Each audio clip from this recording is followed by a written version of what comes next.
The St. Lucia National Conservation Fund is working to hone the skills of its grantees and partners in proposal writing as society pushes for inclusivity across all sectors. The fund is doing so through a one-day seminar on Thursday with support from the Caribbean Biodiversity Fund through the Caribbean Organization for Resilient Ecosystems project. There is a very sharp focus these days with regards to what we call social inclusion.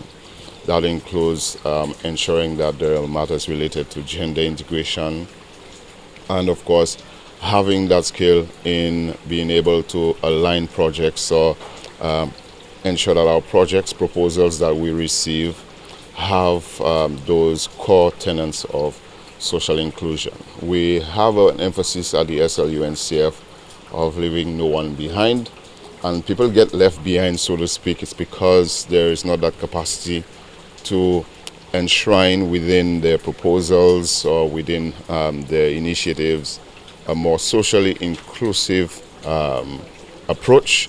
Canadian non-profit organization Cuso was among the facilitators for the seminar. It targeted environmental, women's rights and community-based organizations.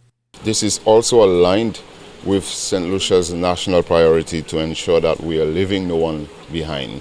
The government of St. Lucia has various proposals that target rural women in agriculture, young people in terms of the youth economy, in areas such as sustainable agriculture, personal development and community development.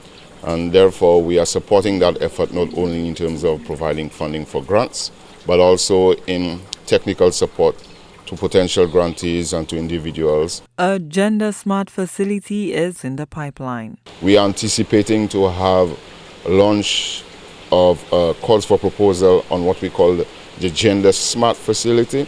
That is funded under the core project through Cuso International.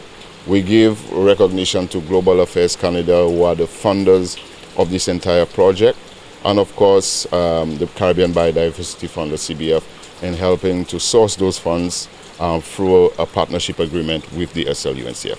The St. Lucia National Conservation Fund has two main objectives: attracting funding to St. Lucia for nationally oriented projects or work programs that the government deems important, and providing grants for sustainable development and conservation projects. Gina Philippi, HDS News Force.